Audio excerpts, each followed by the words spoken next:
and Dr. Soumya, Ms. Sree, and others for inviting me to share some of my thoughts, some of my reflections on Nietzsche. First of all, let me tell you one thing, that let us not take it as a kind of formal session. I am not giving you a kind of organized kind of lecture on Nietzsche. I just wanted to share some reflections in a very informal manner, and I prefer doing it in an interactive mode, so that you can interrupt at any moment. You can interrupt me, asking questions, and if you have any points to be clarified, and if you have criticisms, any kind of comments on what I'm trying to say. So let us take it in that way. Don't take it a formal keynote kind of business. I don't actually prefer doing that. See, and Shija wanted me to speak both in Malayalam and English, a Manglish kind of presentation. I'll try to do that. If language should not be a barrier, in discussing what Nietzsche says or what Nietzsche said.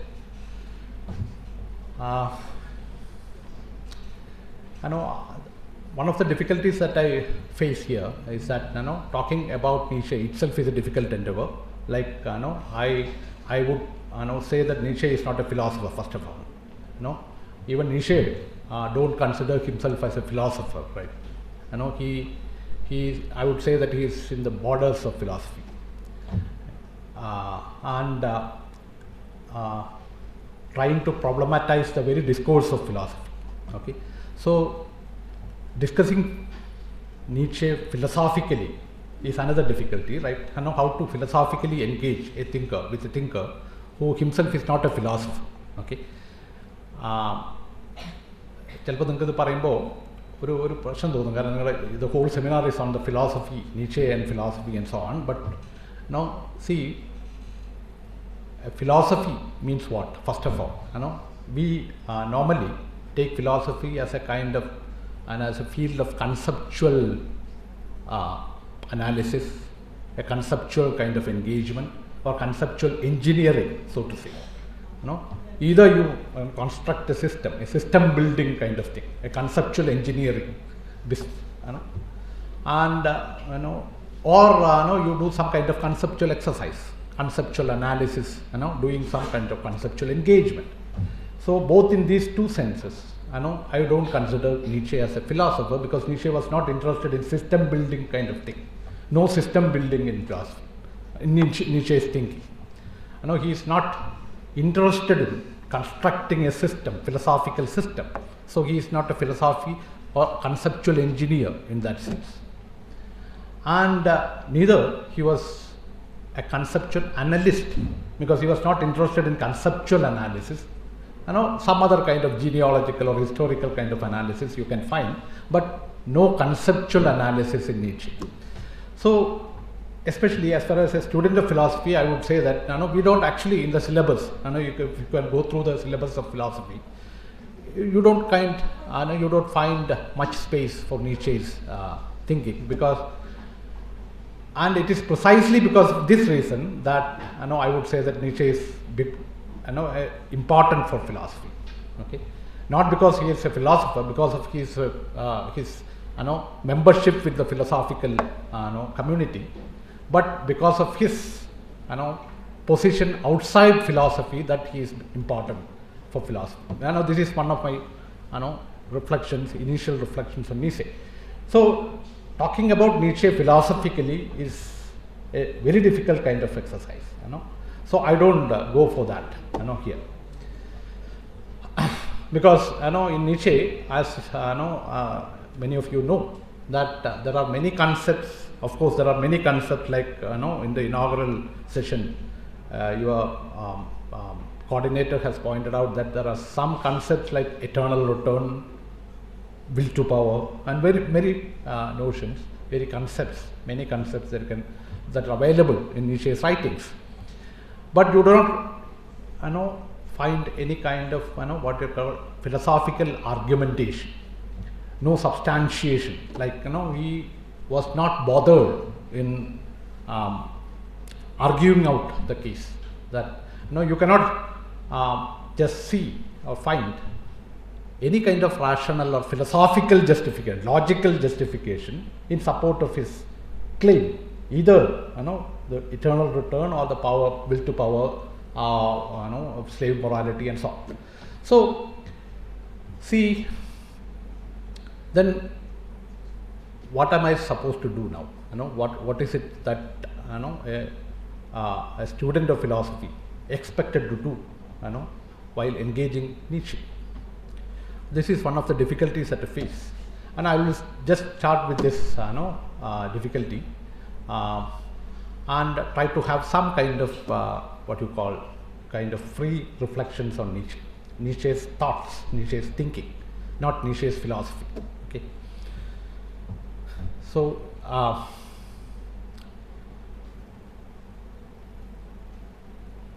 my concern here in this lecture or in this session is Nietzsche's notion of the eternal return. The eternal return of the same. This is phrase that is available in Nietzsche's writings, in many of his writings. Like he has tried to formulate this thesis of the eternal return of the same in many ways, sometimes in a contradictory manner as well.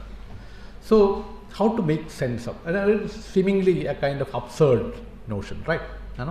There is an absurdity in the eternal return, the theory of the eternal, not a theory, but a kind of thinking, a kind of, in a loose sense, a thesis of the eternal return of the same. What does it mean? And how to make sense of this absurdity of this thesis that everything returns, eternally, again, eternally. What is the absurdity? How to make sense of this absurdity? I would say that there is some kind of absurdity, some kind of madness, in the very notion of the theory or in the thesis of the eternal return of the same.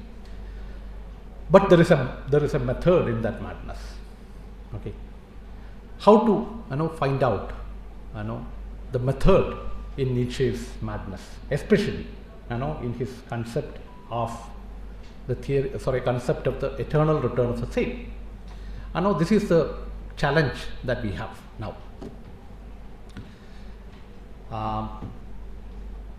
Absurdity means asambandham in Malayalam, like asambandham. Asambandham means bandhamillatha, poruthamillatha, some kind of contradiction. Okay. How does it become an absurd notion? First of all, the eternal return of the same. Eternal return of the same എന്ന് പറഞ്ഞാൽ മലയാളത്തിൽ നിങ്ങൾക്ക് വേണമെങ്കിൽ അനന്തമായ തിരിച്ചുവരവ്, eternal recurrence or eternal return of the same. ഒന്നിൻ്റെ അനന്തമായ തിരിച്ചുവരവ്. What does it mean? Does it make any sense to you? Nietzsche says that everything returns eternally. Everything returns eternally. What does it mean? Because now I am talking to you. This is an event. I am giving a lecture to you and you are listening to me. Imagine a situation, or imagine that the same situation will repeat again. Repeat again in the sense that eternally in some other future situation. Or imagine that it has already taken place in some other past situations. Okay. What does it actually mean? Okay. Does it make sense? നമ്മുടെ normal ആയിട്ടുള്ളൊരു thinking. This is a abnormal kind of thinking. I would say that is a wild thinking. Wild thinking means what? Wild thinking means you are going wild in the sense that you leave the familiar domain of thinking and you go to the forest. Vanyam, wild. Wild എന്ന് പറഞ്ഞാൽ തന്നെ വന്യമാണ്. കാട്ടിൽ കയറുന്ന ചിന്ത എന്ന് നമ്മൾ മലയാളത്തിൽ പറയും. എന്താ ഈ കാട് കയറുക എന്ന് പറഞ്ഞാൽ? കാട് കയറുക എന്ന് പറഞ്ഞാൽ നാട് വിട്ട് നിങ്ങൾ കാട്ടിലേക്ക് പോവുകയാണ് നിങ്ങളുടെ ചിന്ത. സന്യസിക്കാൻ പോകുന്നു എന്നല്ല അതിൻ്റെ അർത്ഥം. it means that you are living out the familiar kind of, നാട് എന്ന് പറഞ്ഞാൽ നിങ്ങളുടെ ഫെമിലിയർ ആയിട്ടുള്ള, നടന്ന് പരിചയപ്പെട്ട വഴികൾ, നിങ്ങൾ സഞ്ചരിച്ച നിങ്ങൾക്ക് പരിചിതമായ വഴികൾ വിട്ട് നിങ്ങൾ അപരിചിതമായൊരു സ്ഥലത്തേക്ക് പോകുക. ദിസ് ഈസ് കാട് കയറൽ, വന്യം, going wild. Okay, see this is a kind of adventurous move in thinking, a kind of adventure. സാഹസികമായ ഒരു ചിന്തയാണ്, ഒരു സാഹസമുണ്ട് അതിൽ, അഡ്വഞ്ചർ ഉണ്ട്. Nietzsche used to say that live adventurously, dangerously. So Nietzsche's thinking is a kind of thinking dangerous, in an abnormal, dangerous, even absurd way. Okay, see, എന്താണ് ഈ കാട് കയറൽ? So normally, okay, in our familiar ways of thinking, according to the familiar mode of thinking, that nothing repeats, nothing returns, because the moment that I talk to you now has already gone. അല്ലേ, ഞാൻ പറയുന്ന സമയത്ത് തന്നെ ആ moment കഴിഞ്ഞു.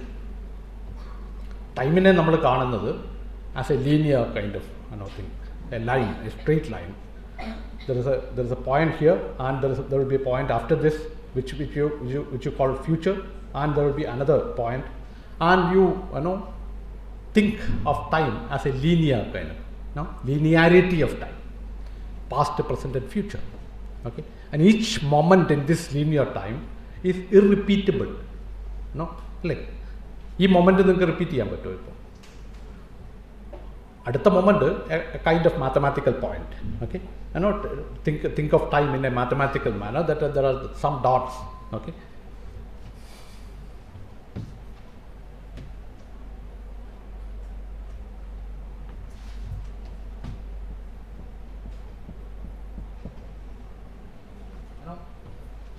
a straight line, okay, with discrete moments, okay, mathematical points, like there are some points here, okay, and this could be taken as an event now, and there is an event here, and there is another event after this.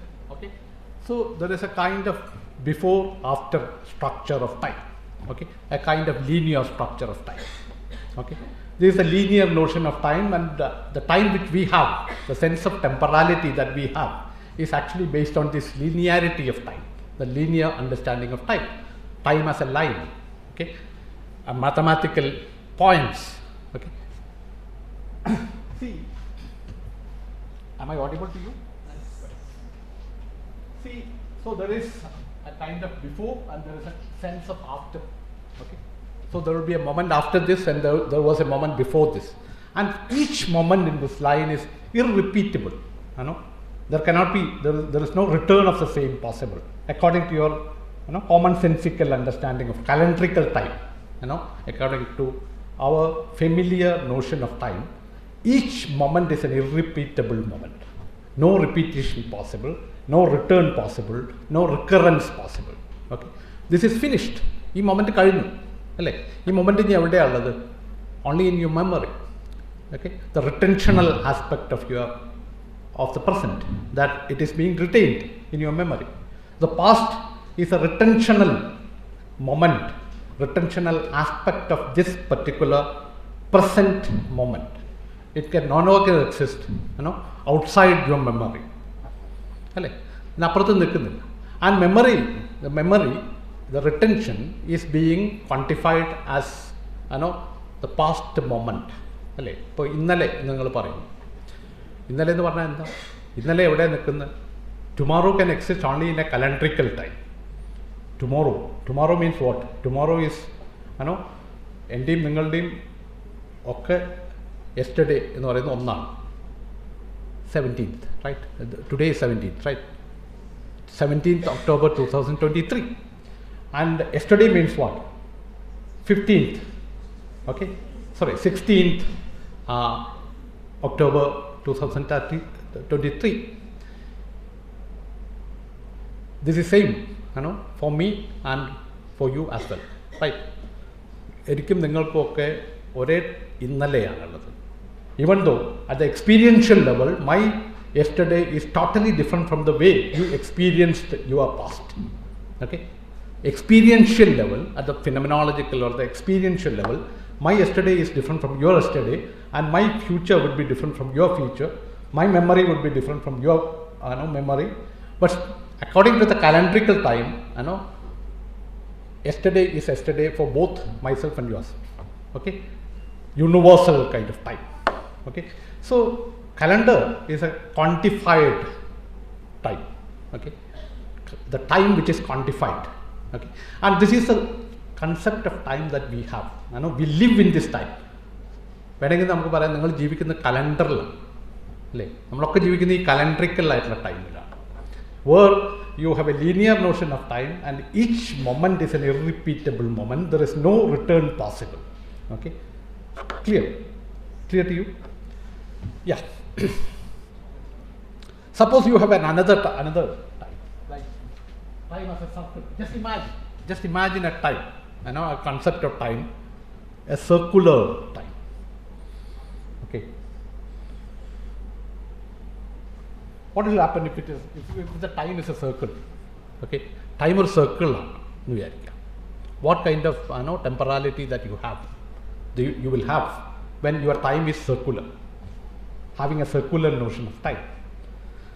There are, of course, some moments, there are moments, okay, and see, circularity means what? Okay, this will come again. Okay, and take this particular moment. As you live, this particular moment in that circular time. See, നിങ്ങൾക്ക് പറയാൻ പറ്റും ഇത് ഈ moment ഇതിന് മുമ്പാണെന്ന് പറയാൻ പറ്റുമോ? ഇതിന് മുമ്പാണെന്ന് പറയാൻ പറ്റും, മുൻപ്, ബിഫോർ, വൈ? കാരണം ഇതിങ്ങനെ വരുമ്പോൾ ഇതിന്റെ പിന്നിലാവില്ല അല്ലേ? ഇതിങ്ങനെ നോക്കുകയാണ്, ഇത് ഈ ബിഫോറും ആഫ്റ്ററും ഉള്ളത്, you have the sense of before and sense of after only in a linear notion of time. It's a cyclical or a kind of time as a cycle, a kind of seasonal time or whatever. ഇപ്പോൾ നമ്മളൊരു സാധാരണ ടൈമിനെ experience ചെയ്യുന്നത്, ഇപ്പോൾ ഇത് തുലാവർഷം ആണ്. Okay, തുലാവർഷം will repeat again, okay, in the next year. Okay, clear? And your monsoon will repeat again. Okay, so if time is being understood as a circle, okay, then there is no sense of before and sense of after. Okay, ഈ moment, ഇപ്പോൾ Aristotle പണ്ട് പറഞ്ഞ ഒരു കാര്യമുണ്ട്, Trojan വാർ എന്ന് പറയുന്നത്. Okay, if time is a circle, then can you just determine whether Trojan war is before another event or after that event? Okay, അല്ലേ? ഒരു പ്രത്യേക ഇവൻറ്റ് നിങ്ങൾ എടുക്കുകയാണ്, ഈ ഇവൻറ്റ് മറ്റൊരു ഇവൻറ്റിന് മുൻപാണോ ശേഷമാണോ? ഇതിന് മുമ്പാണോ ശേഷമാണോ? Clear? The question is, see, whether it is before this particular event or after this event. You cannot just determine whether this is before the B or after B. Clear? So there is no sense of temporality. Okay, there is no sense of temporality in terms of before and after. Okay, within the within the circular notion of time. Okay, clear? So before is possible only in a linear notion of time, in a linear concept of time. Okay, the sense of before and the sense of after is possible only within this linearity of time. Okay, the linear structure of time, time as a line. Okay, where each moment is an irrepeatable moment. See, ഇവിടെയാണ് നീറ്റ്ഷെ പറയുന്നത്, everything repeats, everything returns eternally. Is it an absurdity? Okay, ഇതാണ് എൻ്റെ ചോദ്യം. This is the absurdity of Nietzsche's thesis of the eternal return of the same, because it is not possible. It is a kind of, I would say that it is not a metaphysical statement. See, there are many interpretations possible. People have interpreted this particular thesis of the eternal return of the same in many ways, like many kind of interpretations possible, that you have a very very important kind of contribution in the field of Nietzsche scholarship, especially by Martin Heidegger and Deleuze. He has his own way of interpreting the notion of the eternal return of the same, and there are many interpretations possible. But I'm not going into the details of this interpretative kind of engagements, Nietzsche's scholarship. But see, let's try to understand or make sense of this absurdity in our own. See, Nietzsche എന്താണ് വാസ്തവത്തിൽ പറഞ്ഞത്? എല്ലാം തിരിച്ചു വരും അനന്തമായി എന്ന് Nietzsche പറയുമ്പോൾ what kind of statement it is? Is it a poetic kind of statement, or is it a philosophical, metaphysical kind of statement? Is it a scientific statement? Okay, obviously it is not a scientific statement. We know that because science is an extension of common sense. Common sense in the sense that in common sense we have a linear notion of time where a moment is irrepeatable. Okay, no moment can repeat again.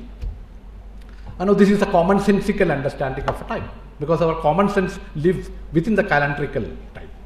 Okay, നിങ്ങൾ ജീവിക്കുന്നത് കാലണ്ടറിക്കൽ ആയിട്ടുള്ളൊരു ടൈമിൻ്റെ ഉള്ളിൽ മാത്രമാണ്. അതിൽ മാത്രമേ നിങ്ങളുടെ common sense work ചെയ്യൂ, അല്ലേ? തിരിച്ചു വരുമെന്ന് പറഞ്ഞാൽ അപ്പം നീഷെ പറയുന്ന ഒരു I come to that point later on. See, so what kind of statement it is that everything returns eternally, the eternal return of the same. That same is very important. Nietzsche Deleuze would say that it is not the same but different. Eternal return of the different, not the same. Anyway, see, so the first point that I would like to discuss with you is the nature of this particular statement that everything returns eternally.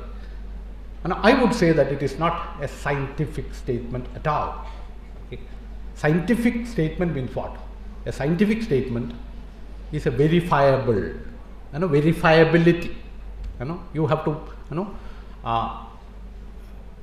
say whether it is true or false in terms of correspondence, whether it corresponds to the facts. Then verifiability thesis. Verifiability means a statement is meaningful only when it corresponds to the facts. Okay, matter of fact, state of affairs. Okay. So there is no verifiability here. Verify. Is there any possible way in which you can verify this particular statement that everything returns eternally? No scientificity in that sense. Or I would say that it is not a falsifiable statement. There is no falsifiability. Falsifiability means what? Falsifiability is being put forward by another philosopher whose name is Karl Popper. Okay, and according to Karl Popper, a positivist thinker, a statement to be scientific, a statement should be falsifiable. Falsifiability means you should be able to provide an instance, at least one instance where this is false.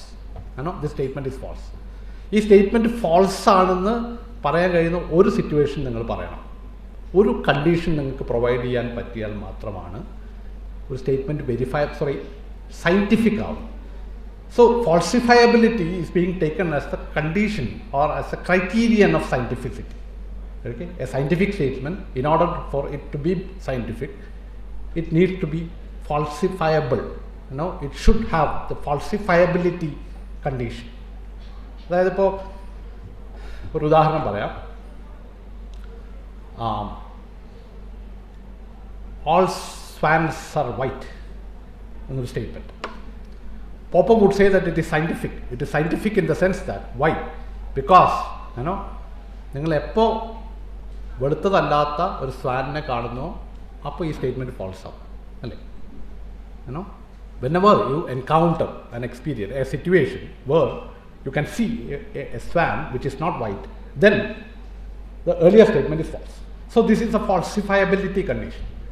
ഒരു സ്റ്റേറ്റ്മെൻറ്റിനെ falsify ആവുന്ന ഒരു instance നിങ്ങൾക്ക് പറയാൻ പറ്റില്ലെങ്കിൽ then it is not scientific. So according to this criterion, it is quite obvious that everything statement that everything returns eternally is not a scientific statement, because you cannot say it is false.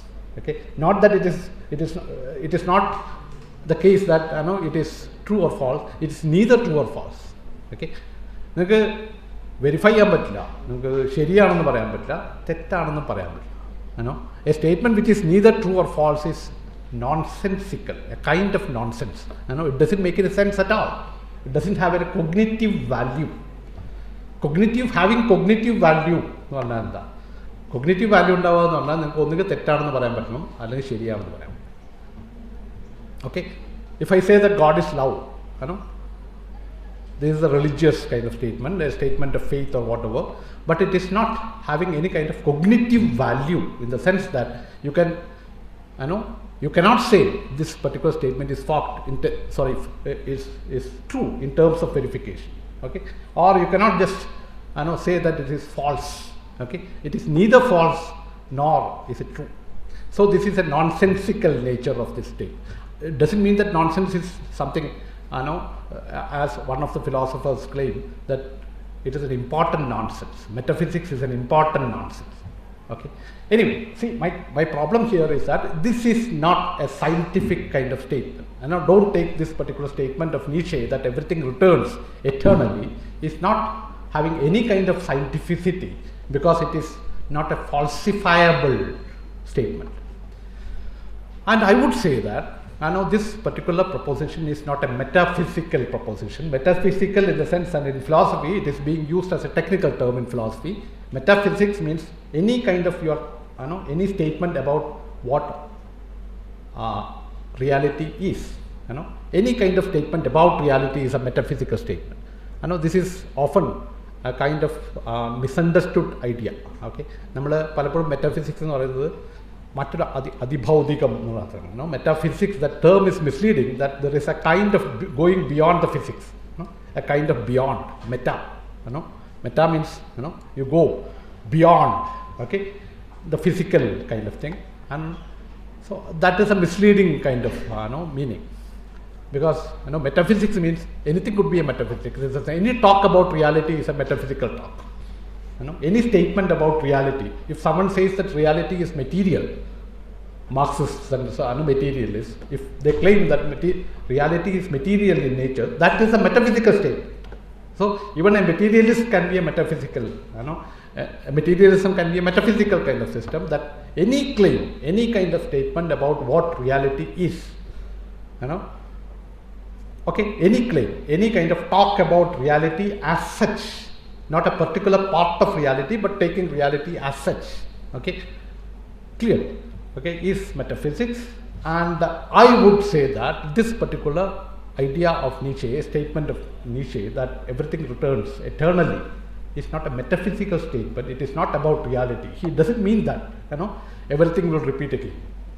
The whole universe or the nature, the reality or whatever is going to come back again in the same manner. That would be a misinterpretation, a kind of misinterpretation, and it doesn't actually capture the sense in which Nietzsche, at least to my view, what Nietzsche said about it doesn't capture the significance, or it doesn't capture the implications of this particular statement of Nietzsche, that everything returns eternally. Then what kind of statement it is? It is not a metaphysical statement. I would say that it is not a scientific kind of statement about reality, or what reality is, or how reality is being designed. പെട്ടെന്ന് നമുക്കൊരു തോന്നൽ വരിക, it is about the design, a kind of teleological kind of telos. Okay, teleology means it is about the design. Okay, if someone says that history is a rational process, okay, means the whole historical process is rationally designed, structured. This is a teleological kind of statement. You are talking about the design of a process. Okay, clear. See, is it a teleological kind of statement that about നിങ്ങൾ പറയും കാലചക്രം എന്ന് പറയും അല്ലേ, കാലചക്രം, അല്ലെങ്കിൽ ലോകത്തുള്ള എല്ലാ കാര്യങ്ങളും a kind of in the karma siddhantam എന്നൊക്കെ നമ്മൾ പറയും. A kind of teleology, നിങ്ങളൊരു ക്രമത്തെ പറ്റി പറയാം, ഒരു ഡിസൈനിനെ പറ്റി പറയാം. Is this particular statement a teleological statement that talking about the structure or design or the order of reality? Okay, I would say that it is not. Then what kind of nonsense it is? What kind of absurdity it is? This is my problem, initial problem that I wanted to share with you. Take it as a thought experiment. I would say that it is a thought experiment of Nietzsche, a kind of thought experiment. And what is a thought experiment? Thought experiment means an imagined kind of situation, okay, imagined situation, which actually enables you, okay, to think or rethink the actual situation. Okay. This is the thought experiment. Thought experiment എല്ലാത്തിലുണ്ട്, in philosophy and in science, physics, in all fields of inquiry you have thought experiments. Okay. Thought experiment എന്ന് പറഞ്ഞാൽ ഇതാണ്, നിങ്ങളൊരു imagined situation, okay, സങ്കല്പിക്കുക, ഒരു സിറ്റുവേഷനെ നിങ്ങൾ സങ്കല്പിക്കുന്നു. എന്തിനാണ് നിങ്ങൾ സങ്കല്പിക്കുന്നത്? This imagination is not just a literary or a poetic kind of imagination, it is a productive imagination in the sense that it enables you to rethink the present, which is not imagined. Okay? Actual situation കുറിച്ച് rethink ചെയ്യാൻ നിങ്ങളെ enable ചെയ്യുന്ന ഒരു സങ്കല്പം ഉണ്ടാക്കുക. Okay? This is what actually Nietzsche has done when he proposed this idea of eternal return, the idea of the eternal return of the same. See, നിങ്ങളുടെ linear time എന്ന് പറയുന്ന സങ്കല്പത്തെ ഒന്ന് റീതിങ്ക്. ലീനിയർ ടൈമാണ് നമ്മുടെ ആക്ച്വൽ ടൈം. ഓക്കെ, ഞാൻ നേരത്തെ പറഞ്ഞു, linear time is a time where we live. This is the temporality with which you live. Okay, നമ്മൾ ജീവിക്കുന്ന സമയം എന്ന് പറയുന്നത് ലീനിയർ ആയിട്ടുള്ള ടൈം, രേഖീയമായ ടൈമാണ്, രേഖീയമായ സമയമാണ്. Okay, again, time is a very difficult notion that even translating time into Malayalam is a problem. Like in any language is a problem. Like see, you have two words in Malayalam, like kalam and samayam, right? Even in Tamil, I suppose, there is a kind of samayam. Okay, samayam, what is time? എന്നുള്ള സമയമാണ് അല്ലേ, സമയത്രയം എന്നതിൻ്റെ അർത്ഥം. What is time എന്ന് പറഞ്ഞാൽ Einstein ചോദിച്ച ചോദ്യമല്ല. Okay, ഇപ്പം നിങ്ങളോട് വാട്ട് ഈസ് ടൈം എന്ന് പറഞ്ഞാൽ അക്കോർഡിംഗ് ടു ഐൻസ്റ്റീൻ എന്ന് നിങ്ങൾ പറയില്ല, നിങ്ങൾ വാച്ച് നോക്കുക. This is you know that it means സമയം. ഓക്കെ, നിങ്ങളുടെ സമയമാണ്. But when Einstein asked this question, what is time, that is a different notion of time there. Okay, clear? So you have different notions of time, like samayam is there and kalam is there. നമ്മൾ ജീവിക്കുന്നത്, നമ്മളിപ്പോൾ സംസാരിക്കുന്നത് സമയത്തെക്കുറിച്ചാണ്, കാലത്തെക്കുറിച്ചല്ല. I would say that. See, കാലം means it's a kind of measurement. കാലം, time as കാലം is a measurement. കാലം എന്ന് പറഞ്ഞാൽ കലനം, കലനം എന്ന് പറഞ്ഞാൽ കണക്കൂട്ടുക എന്നാണ് അർത്ഥം. ഓക്കെ, കലനം, സങ്കലനം, ഓക്കെ, കണക്കാണ്. ക്വാണ്ടിഫിക്കേഷൻ, ഓക്കെ, മെഷർമെൻറ്റ് ആണ് ടൈം. ടൈം എസ് കാലം. Whereas time as samayam is a different. സമയം എന്ന് പറഞ്ഞാൽ സമ്യക്കായിട്ട് അയം, അയം എന്ന് പറഞ്ഞാൽ അയ എന്ന് പറഞ്ഞാൽ പോവുക, കടന്നു പോവുക എന്നാണ്. ഓക്കെ, കടന്നു പോകുന്നതാണ് സമയം. ഞങ്ങൾ ടൈം പാസ് എന്നൊക്കെ പറയും, മലയാളികൾ മാത്രം ഉപയോഗിക്കുന്ന ഒരു ഇംഗ്ലീഷാണ് time pass. There is no word like time pass. Okay, okay, time is always passing. It's a passing. ഈ പാസിങ് ഓവറിനെയാണ് നമ്മൾ കടന്നു പോവുക. ഓക്കെ, അത് the phenomenological time, the time which moves, it flows phenomenologically, in the sense that I live in that time, experiential, at the experiential level. My innale is not your innale. Okay, my present is not your present. Okay, the present where I live is my time. Clear? Where I experience that time, this is a lived time, not an objective time. Okay, I live in that time. I'm not looking at it as a point of measurement. See, നമ്മുടെ experiential time, according to the modernity, the linear time, the linear concept of time, actually this linearity of time എന്ന് പറയുന്നത് ഒരു പക്ഷേ ചരിത്രത്തിൽ ഒരു പ്രത്യേക ഘട്ടത്തിൽ ഉണ്ടായിട്ടുള്ളൊരു സാധനമാണ്. Linear notion of time. അതിനാണ് മോഡേൺ എന്നൊക്കെ പറയുന്നത്. Modernity, the time of progress and so on. See ഇപ്പോൾ it is sometimes it is being, Nietzsche would say that it is a secularized version of Christian time, the time of Christianity. Okay, that the whole humanity moves from the point of initial fall to the final redemption. This is a Christian notion of time.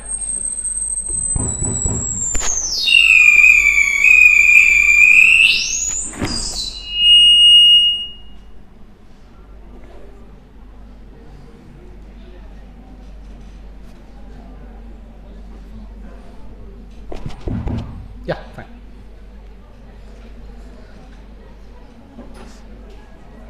So this could be, in Nietzsche's understanding, the time where we live, okay, the time in which we live, okay, is a secularized version of the Christian time. Christian time means what?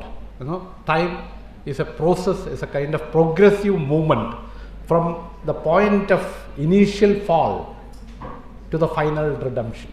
Okay, നിങ്ങളുടെ ആദിമമായ പതനത്തിൽ നിന്ന് final റിഡംഷനിലേക്കുള്ള, മുക്തിയിലേക്കുള്ള മനുഷ്യരുടെ ഒരു progressive kind of journey from the moment of initial fall to the moment of final redemption. This is a linear notion of Christian time, and the time of modernity is actually a secularized version of the Christian time. Okay, see, so what Nietzsche has tried to do is this, to problematize the very notion of time that we have, at the commonsensical level. What he has done is to problematize the calendar, the calendrical time, okay, which has provided a kind of framework, ontological framework for our existence. See, അതിനുള്ള ഒരു thought experiment ആയിട്ടാണ് നീഷെ ഇത് ഈ time as eternal return എന്നുള്ള ആശയം പറഞ്ഞത് എന്നാണ് ഞാൻ പറയാൻ ശ്രമിച്ചൊരു കാര്യം. എത്ര സമയം ബാക്കിയുണ്ട്? Sheeja, 10 more minutes? Fine. If you have any questions, any points to be further clarified, please ask. Because ഇതൊരു ബോറിംഗ് ആയിട്ടുള്ളൊരു സെഷൻ ആയിട്ട് മാറും. നിങ്ങൾക്ക് എന്തുണ്ടെങ്കിലും in any language, means either in Malayalam or English, okay, you please ask anything.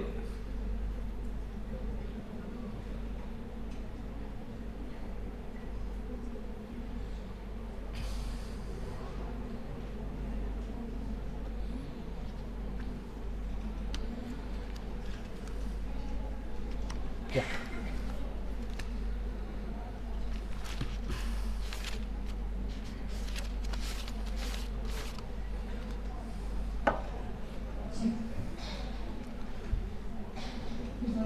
Yeah. My name is Sree and I'm not a student of philosophy, but I was listening to your lecture, and the moment you told about the eternal return of the same, what came to my mind was the concept of deja vu, which I don't know whether it's not eternal, but that was kind of coming to my mind. So I just want to know whether we can connect that concept to this in any way. Yeah. I'll come to that question at a later stage of development. Deja vu, right? Deja vu is something that you feel that you have come to this particular place. ഇപ്പോൾ ഞാൻ ഇവിടെ വരുമ്പോൾ ഞാൻ മുമ്പ് വന്നിരുന്നു തോന്നുന്നതിനാണ് deja vu എന്ന് പറയുന്നത്. Of course, it is not a real experience, a kind of hallucination, a kind of what you call fantasy situation. Obviously, it could be connected to what Nietzsche talked about, the return, the idea of the return, eternal return of the same. I'll come to the point that you have raised. Thank you for that. Anything that yeah, please. I can hear you. No need of mic. Please. I wanted to ask you something. That is, you spoke about the cyclical notion of time. Yeah. Can it be connected with, because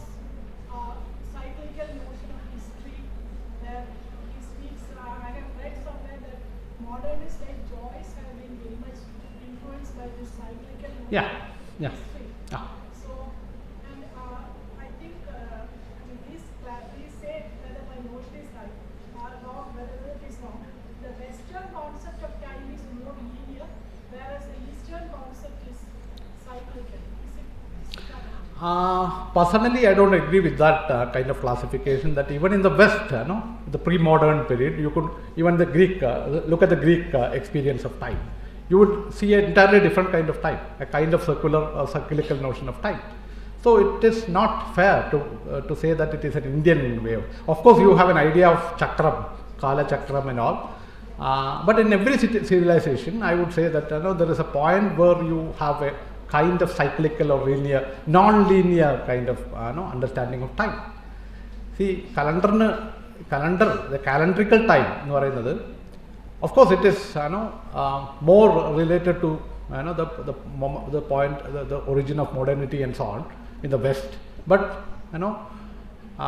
this kind of hard classification, division between the West and the Indian would not be, I don't know, maybe we need to think of it more. The modernists were influenced by Nietzsche's this eternal recurrence. Modernists, you're right, modernists, right. So I would like to add something to what this was talking about deja vu. Deja vu, in my experience, I have had several such occasions of experiences of deja vu, where I have felt it to be not just hallucination or fantasy. In fact, when I have experienced it on a number of occasions, Yeah. I have also had a premonition or a kind of a feeling. It's not a feeling. I get in advance what people are going to talk with each other, what is going to happen there, and the same thing has happened. Yeah. So I should like to add to what she said, as it's more than a hallucination or even a fantasy, because there is a different kind of experience of time. There is a multiple causality time also, rather than the commonsensical linear experience of time. Yeah. So deja vu in a way represents an alternative model of time, I should like to say. Yeah, you're right. By using fantasy, I do not mean that it is unreal. Fantasy is not unreal. Fantasy is a lived space that we live in that fantasy. Even in, I would say that even your, phenomenological, experiential time, it is not linear, right? As I have already pointed out, that my yesterday is not your yesterday. Only in calendar, my yesterday can be your yesterday. Okay. Only in the quantified time, the linearity possible. But at the level of the qualitative, level of my experience, this moment is different from your this moment. Clear?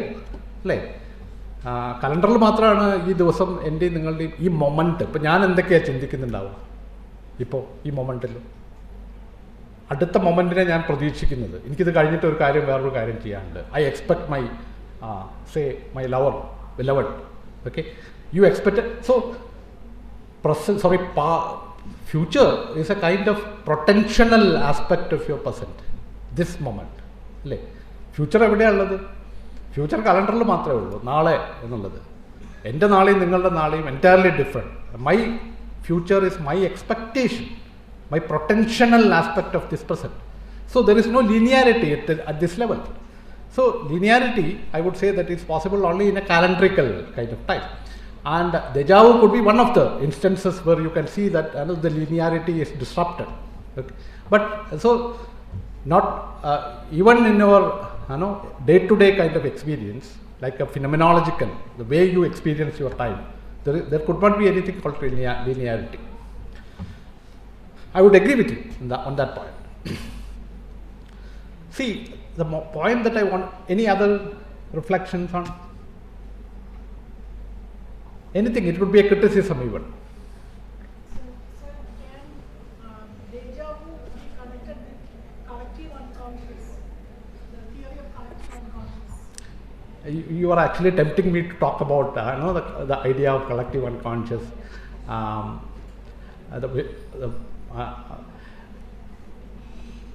It's possible, like you can have some kind of interpretations like that, but I'm not going into that. You have the potential to It's okay, it's fine. Maybe I know a little bit about this collective unconscious business, even though I don't subscribe to that view. Okay, see, again, I would say that the very idea of the unconscious, okay, is problematic.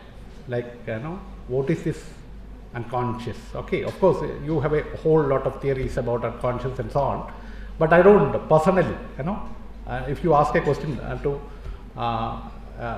as a student of philosophy or a student of theory, now I am not comfortable with the whole notion of the unconscious, not even the individual unconscious, not the collective, okay, because of course that is a different point altogether. Anyway, coming back to this issue, that taking this eternal return business as a thought experiment kind of thing, I will just read out a passage from Nietzsche's Ecce Homo. Okay, Ecce Homo എന്ന് പറയുന്ന, see, Ecce Homo എന്ന് പറഞ്ഞാൽ this, human, the human, this is the human. ശരിക്കും നീച്ചെ എന്നുള്ളത് Nietzsche അല്ല, ഉച്ചരിക്കേണ്ടത് Nietzsche എന്നാണ്, Nietzsche ആണ്. Okay, the correct pronunciation of Nietzsche is Nietzsche, not Nietzsche. Anyway, see a passage from Ecce Homo. Okay, Nietzsche പറയുന്നത് ഇങ്ങനെയാണ്, നീച്ച പറയുന്നത് ഇങ്ങനെയാണ്. എക്കെ ഹോമോയുടെ മുഴുവൻ the full title is how one becomes what, okay, what one is, how one becomes what one is. This is the full title of Ecce Homo. Where Nietzsche, says like this: what if someday or night, a demon were to steal into your loneliness and say to you, this life as you now live and have lived it before, okay, you will have to live once again and innumerable times again, and there will be nothing new in it, but every pain, every joy, and every thought and sigh, and everything unspeakably small or great in your life must return to you, all in the same succession and sequence. Even this spider and this moonlight between the trees, and even this moment and I myself. It's a beautiful, a poetic kind of statement that Nietzsche made. ആലോചിക്കാം, ഞാനിപ്പോൾ ഈ സംസാരിക്കുന്നത് innumerable, അസംഖ്യം തവണ വീണ്ടും ആവർത്തിക്കും എന്ന് വെറുതെ സങ്കല്പിക്കുക, വെറുതെ. Just a wild imagination. Okay, it has nothing to do with real time. Okay, ഇതെപ്പോഴും ഇങ്ങനെ ആലോചിക്കും. ഏതൊക്കെയോ സമയത്ത്, ഓക്കെ, ഒരു ഡീമൺ എന്നോട് പറയാന്നാണ്, ഓക്കെ, ഒരു ബോധം എന്നോട് വന്നിട്ട് പറയാണ്, ലോൺലിനെസ്. ഓക്കെ, എൻ്റെ ഏറ്റവും ഏകാന്തമായ ഏകാന്തതയിൽ ഒരു ഡീമൺ എന്നോട് വന്ന് പറയാണ്, ഈ മൊമെൻറ്റ്, നിങ്ങളിപ്പോൾ ജീവിക്കുന്ന ഈ മൊമെൻറ്റ് അനന്തമായി ആവർത്തിക്കും. ഓക്കെ, ഈ മൊമെൻറ്റ് മുമ്പ് കഴിഞ്ഞു പോയതാണ്, എപ്പോഴോ കഴിഞ്ഞു പോയിട്ടുണ്ട് വീണ്ടും. This is the nature of a thought experiment. I would say that it is a thought experiment, and it is not a scientific or a metaphysical kind of statement. That he is not talking about what reality is and what human is, but how one becomes what one is. This is a question. So I would say that this particular piece of thought experiment, I will try to understand in this particular statement in two ways. Okay, the eternal return of the same. One, a genealogical sense, and the ethical sense.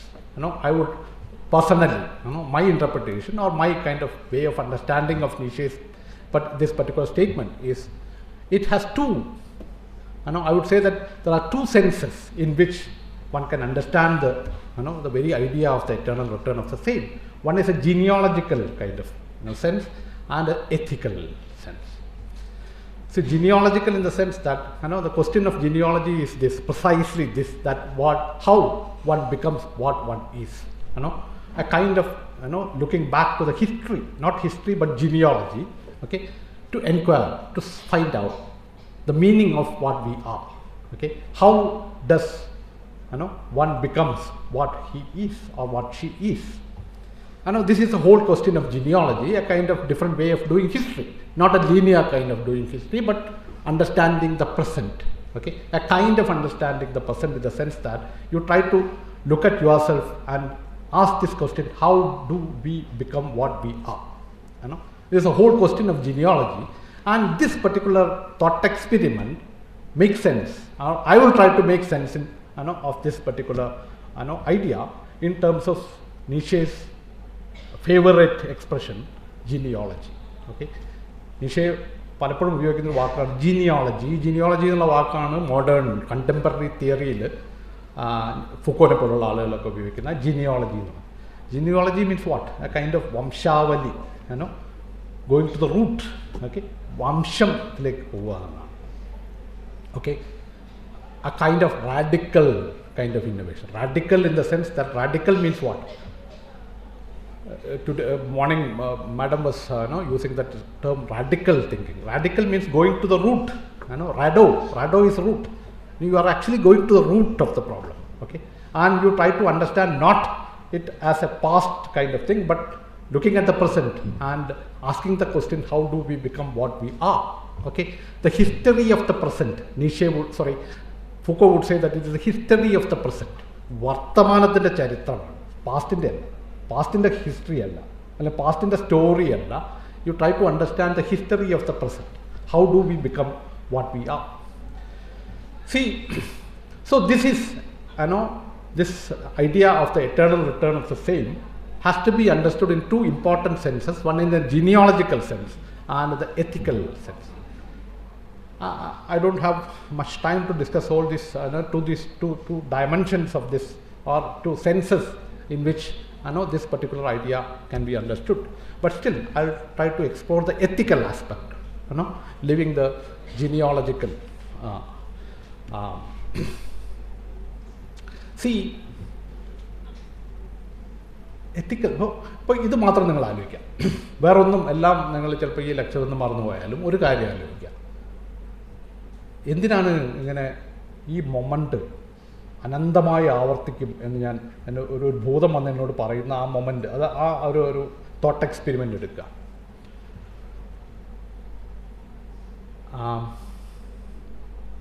So it repeats. This particular event where I am talking to you, some nonsense, like some kind of reflections or whatever on Nietzsche, and I think that it is, imagine that it will repeat again, going unending, a kind of eternally. Means at least one point is here, the ethical kind of thing. I should be careful, first of all. Careful in the sense that I should be held responsible for whatever that I talk now. Okay, a kind of responsibility in the sense that I am owning the responsibility. Means what? Whatever that I speak now, okay, I am responsible for that. I am the responsibility. Responsibility means what? Responsibility means I am free, basically free. Okay, only a free entity can be responsible. Okay, so free means what? There is an either or. Okay, either or means either this or that. For example, see, I am talking to you now, and I can at any moment I can stop talking to you. I can get out of this classroom or the seminar hall. I can get out of this university or college, and see, there is an either or here. I am living with this either or. Okay, ഒന്നുകിൽ ഇത് അല്ലെങ്കിൽ മറ്റൊന്ന്. Okay, whereas as far as this chair is concerned, there is no either or. Okay, ചെയറിന് either or ഇല്ല, അല്ലേ? No either or. Either or എന്ന് പറഞ്ഞാൽ there is no freedom. Freedom means either or. That should be a choice. Either this or that. So as far as this particular event, this particular activity, this particular what you call performance is concerned, that I can at any moment choose either to continue or to live or to get out of this classroom or stop this lecturing. So മനുഷ്യരുടെ എല്ലാ activity as far as Nietzsche is concerned it could be interpreted in this manner that there is an either or here. The existentialist thinking in a Todakam Kuricha idea. Nietzsche is being understood or sometimes being interpreted as the one who has inaugurated the so-called existential way of thinking. So existence means what? You exist means you exist with this either or situation. Okay? Either or illatha endengilu undo ningalude jeevathil? Either or vendannu vekkarundu ningal. Okay? Venda. Bashir ചോദിച്ചമാതിരി why should I be free എന്ന് ചോദിക്കുന്നുണ്ട്. Why should I be free? ബഷീറിന്റെ മതിലുകളിൽ അവസാനത്തെ ബഷീറിന്റെ ചോദ്യമാണ് who wants freedom? Why should I be free? എന്നാണ്. So that is a different situation. Even that situation that you are avoiding, you are choosing not to be free. There is a choice there. Like, clear? My point is clear. But ഞാൻ ഇവിടെ സംസാരിക്കുന്നത് ഞാൻ choose ചെയ്തതാണ്. Because there is an either or. You are listening to me means again there is an either or. You can at any moment you can stop listening to me. ചിലപ്പം നിവൃത്തിയില്ലാത്തതുകൊണ്ടായിരിക്കും നിങ്ങൾ ഇവിടെ ഇരിക്കുന്നത്. And you get bored. Like ചിലപ്പോൾ സംസാരിക്കുന്നത് കേട്ടിട്ട് നിങ്ങൾ ബോറടിക്കുന്നു. ബോറടിക്കുന്നു എന്ന് പറഞ്ഞാൽ എന്താ അർത്ഥം? Boredom is an expression of freedom. That you get bored means there is an either or here. ഇപ്പോൾ കസേരയ്ക്ക് ബോറടിക്കില്ല ഒരിക്കലും അല്ലേ? ഒരു കസേരയ്ക്ക് ബോറടിക്കില്ല, അല്ലെങ്കിൽ വേറൊരു ജീവിക്കും ബോറടിക്കുന്നുണ്ടാവില്ല ചിലപ്പോൾ. വിരസത എന്താണ്? വിരസത means you are basically free because there is an either or. Only when there is a possibility of getting out of this classroom that you can feel sitting in this classroom is boring. Okay? Boredom is an expression of your freedom. So any moment, at any moment, any kind of activity, that you are free. Okay? And Sartre would say that you are condemned to be free. Jean-Paul Sartre, another existential thinker who is heavily influenced by Nietzsche's kind of idea of eternal return and so on, that freedom, it is not merely the case that you are free, you are condemned to be free. നിങ്ങൾ സ്വതന്ത്രരാവാൻ ശപിക്കപ്പെട്ട ജീവികളാണ്. മനുഷ്യർ സ്വതന്ത്രരാവാൻ ശപിക്കപ്പെട്ട ജീവികളാണ്, വിധിക്കപ്പെട്ടത്. Why? Because you cannot avoid, you cannot escape from freedom. Because even if you don't want to be free, that is your choice. That is your choice means what? There is a freedom. അല്ലേ? ഇപ്പം ഞാൻ ഇവിടുന്ന് ഇറങ്ങിപ്പോയി. Okay? ഈ ക്ലാസ്സിൽ നിന്ന് ഇറങ്ങിപ്പോയി, ഈ യൂണിവേഴ്സിറ്റിയിൽ നിന്ന് അല്ലെങ്കിൽ കോളേജിൽ നിന്ന് ഇറങ്ങിപ്പോയി. ഞാൻ എൻ്റെ I resign from the post of lecturer or professor or whatever, teacher. Okay, I am resigning from all these things, and I am getting out of my family life. Example, okay, that ഇവിടെയൊക്കെ എന്തുണ്ട്? either or ഉണ്ട്. And I can even commit suicide. Committing suicide means what? Again, there is an either or at the very fundamental, basic level, to live or not, to be or not to be. Okay. Committing suicide is the most powerful expression of human freedom. That you can commit suicide means what? You can give up your own body, your own life. Okay? അല്ലേ? കാമു പറഞ്ഞിട്ടുള്ളതാണ്, suicide is the most important philosophical problem of our age. Okay? It is the most powerful expression of human freedom, that you can give up, okay, yourself. Okay? No non-human being can commit suicide. ഉണ്ടോ? ഏതെങ്കിലും ജീവിക്ക് suicide ചെയ്യാൻ പറ്റുമോ? So my point here is that this idea of responsibility and freedom is the ethical implication of what Nietzsche talks about, the eternal return, that you do something not in terms of any kind of transcendental principle like God.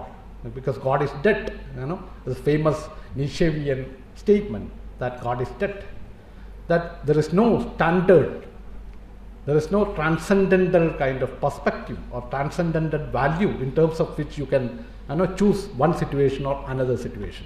Do it not in terms of any transcendental principle, any models, without following any protocol, any model. Okay, do it. Okay, not in terms of the intrinsic value of your action, but give value to your actions. ഇതാണ് നീഷയുടെ point. നിങ്ങൾ ചെയ്യുന്ന പ്രവൃത്തിക്ക് intrinsic ആയിട്ടൊരു value ഉണ്ടെന്ന് കരുതരുത് ഒരിക്കലും. Value is something that you have to give it. You have to produce value. You have to give it, make it meaningful. Not that a particular kind of action is meaningful in itself, intrinsically. Okay, so നിങ്ങൾ ദൈവത്തിൻ്റെയും intrinsic ആയിട്ടുള്ളൊരു വാല്യൂവിൻ്റെയും ആബ്സെൻസിൽ പ്രവർത്തിക്കലാണ് eternal return എന്ന് പറയുന്നതിൻ്റെ ഒരു എത്തിക്കൽ ആയിട്ടുള്ള imperative, എത്തിക്കൽ ആയിട്ടുള്ള implication. So if you perform an action in such a manner that it will, you think that it will come again, repeating again, eternally, means perform an action in such a manner that there is no God who can dictate your actions, and in such a manner that your actions do not have any kind of intrinsic value. Whatever value, which value is something that you have to give it. This is the responsibility, creativity of your decision. So every decision, as far as Nietzsche is concerned, is creative in the sense that it is something which comes out of nothing. This is a very important kind of ethical lesson or ethical implication of this particular idea of the eternal return or the eternal return of the same. Nothing means what? Nothing again means no thing. You know that Nietzsche's concept of nihilism and all. See, no thing means what? It is not a thing.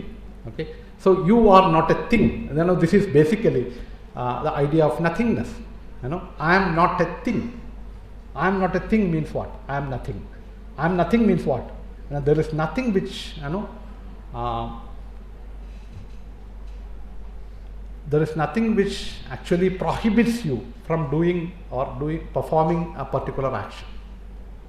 നിങ്ങളെ ഒരു കാര്യം ചെയ്യുന്നതിൽ നിന്ന് ഒന്നും തടയുന്നില്ലെങ്കിൽ you are absolutely nothing. Sartre would say that freedom is nothingness. Freedom is nothingness. The title of the magnum opus of Jean-Paul Sartre is Being and Nothingness, a nothingness. See, so what Nietzsche wanted to do, in a sense, is affirming the nothingness of your being. Nothingness of a being means, what? This is another point that we need to discuss, and I don't think that we will have enough time to discuss all these aspects, but I will just conclude with this, that this is a kind of move which I would say that a kind of deconstructive kind of move, or a kind of what you call a kind of problematizing the entire tradition of philosophizing. Because philosophy cannot just proceed, philosophy cannot just survive without this idea of what you call essence or being or whatever, which Nietzsche is vehemently opposed to. That he would say that there is nothing called being. Being is a notion, a concept which is possible only when you look at things in a linear fashion, a linear way. So being, as far as Nietzsche is concerned, is always becoming. Another notion which is again a loaded kind of notion, but so this becoming, a processual kind of understanding of what we are, is one of the important contributions of Nietzsche. And I would say that this idea of eternal return of the same is it returns again and again. Nietzsche, I would say, that will return eternally in different forms, not as Nietzsche, not as return of the same, but return of the different. Nietzsche's return will be return of the different, not return of the same. I'll stop at this point, and if you have any questions, please we'll have